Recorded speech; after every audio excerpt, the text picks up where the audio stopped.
Regresamos a Argumentos, amigos. Gracias por seguir en sintonía. Seguimos hablando, por ejemplo, en el tema de la ley contra el fascismo y vamos a ir nuevamente a los artículos para ver la gráfica del artículo 11, donde dice el proyecto de ley plantea prohibir reuniones o manifestaciones que hagan apología de lo que se considera fascismo, que leíamos el concepto en el segmento anterior.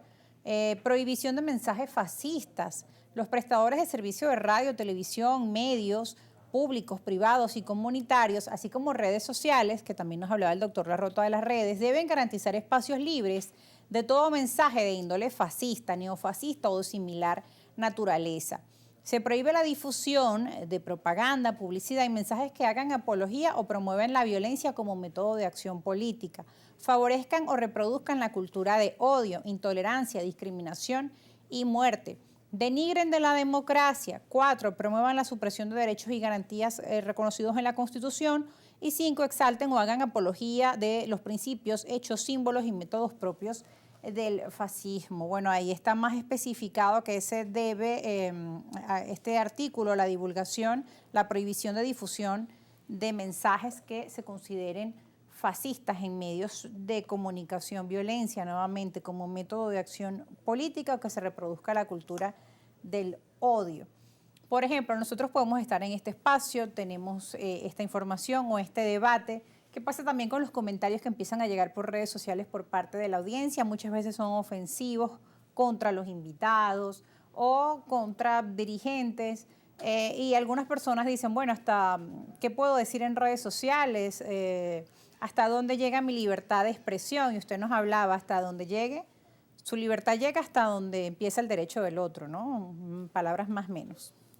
Bueno, el problema que tenemos con las redes sociales es un problema sociológico más que jurídico. Relativamente las redes sociales son nuevas, entre comillas, y los gobiernos no vieron sus efectos sino hasta este momento. Y no es el gobierno venezolano, son los gobiernos del mundo buscan regular de una u otra manera las redes sociales. El tema es que Venezuela tiene una constitución muy bonita, una constitución que permite la libertad de expresión por cualquier medio, incluyendo las redes sociales. ¿Qué es lo que yo le recomiendo a todo el mundo? Bueno, mira, el buen manejo de las redes sociales, el respeto. Es decir, yo no estoy diciendo que tú siempre digas que estás de acuerdo, no, tú puedes decir que no estás de acuerdo. La cuestión es, no sé si recuerdas que los viejos decían mucho, no es lo que dices, sino cómo lo dices. Bueno, eso es el punto. Yo como abogado te voy a poner un ejemplo, yo voy a un juicio. Muchas veces yo no estoy de acuerdo con lo que la juez dice o con lo que la fiscalía dice. De hecho, casi que a diario, ¿no? Pero yo no les puedo faltar el respeto, ni a la juez, ni a la fiscalía, y tampoco debo, más allá de cualquier cosa. ¿Qué hago yo? Bueno, inmediatamente digo, mira, no estoy de acuerdo por este razonamiento jurídico, por esto y por esto. E incluso, cuando sentencian en mi contra, ¿qué hago yo? Apelo. ¿Y qué hago? Apelo de nuevo. Claro, quizás eso lo entiendo yo por mi cultura jurídica, poco más de 30 años yendo casi todos los días a juicio y comprendo qué es eso. Pero es que muchas veces incluso yo me molesto, me ha pasado. Yo digo, pero es que tengo la razón, pero que es imposible que usted... Sin embargo, debo ser tolerante, respetuoso, caballeroso y mantener una armonía en mi diálogo. El tema es cómo hacemos esa educación o reeducación en las redes sociales para poder llegar a ese punto. Y no quiere decir que yo esté conforme, ¿no? Y no quiere decir que yo no me queje, que yo no argumente. Lo que yo no hago es que yo no ofendo, que es distinto. Y ese es el punto del buen manejo de las redes sociales. Yo puedo decir, no estoy de acuerdo, estás en un error, estás equivocado, pero no debo ofenderte, o por lo menos tratar de no hacerlo. Bueno, es parte también de la educación. Muchas veces en este espacio promovemos eso, que nos den su opinión, pero siempre desde el respeto, porque tenemos posiciones encontradas, siempre podemos encontrar personas que piensen muy diferente a nosotros en materia política, religiosa, pues hay tanta diversidad y hay que respetar la diversidad. Y eso sí, pues poner en claro cuáles son nuestras ideas y nuestros argumentos. Hay que poner también allí esas diferencias, ¿no? Entre lo que es faltar el respeto o acusar sin pruebas, o buscar manchar quizá el honor o la reputación de una persona, son elementos que también se encuentran mucho pues dentro de estas leyes. Y está también la ley del odio. Muchos han asegurado que esta ley contra el fascismo es una continuación de esa ley del odio, que es considerado como odio.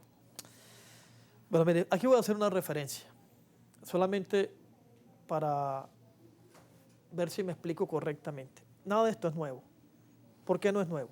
Nuestra Constitución Nacional en su artículo 23 establece que los pactos y tratados internacionales tendrán plena validez para Venezuela y rango constitucional. Ahora voy a explicar por qué hago referencia a este artículo. Los pactos y tratados internacionales, unos datan de 1922, otros de 1945, otros de 1949, como Pacto San José de Costa Rica, Pacto de Bustamante, entre otros, que son derechos civiles y políticos del hombre, hablan de la ley del odio, hablan del fascismo. Imagínate que del 45, culminando la Segunda Guerra Mundial, ya hablaban de ese tema del fascismo. Entonces yo lo que le trato de explicar a la gente es que este no es un tema nuevo, es un tema nuevo quizás en Venezuela, pero a nivel jurídico ni siquiera. ¿Por qué? Porque es que nuestra Constitución ya lo acogió como nuestro cuando le dio validez a esos pactos y tratados internacionales que ya citaban todo este conjunto de leyes y normas. Y si tú lees el artículo 4, te voy a poner un ejemplo de la Ley contra la Delincuencia Organizada, que habla de qué es terrorismo. Más o menos explica lo que está diciendo la ley del odio y lo que está diciendo la ley del fascismo. Palabras más, palabras menos. Entonces, de una u otra manera, nada es tan nuevo. Lo que pasa es que, bueno, digamos que en esta coyuntura política, social que hay en la actualidad, pues surte mayor impacto la discusión de estas normas o estas leyes desde el punto de vista sociológico. Es decir, mira, me van a restringir mi derecho, me lo van a limitar, me lo van a quitar. No, yo no creo que sea así. Yo soy uno que constantemente denuncio. Y de hecho, mira, he denunciado autoridades. ¿Pero cómo lo hago? Bueno, Fiscalía del Ministerio Público, yo considero que fulano y fulano incurrió en este hecho. Investigue. Claro.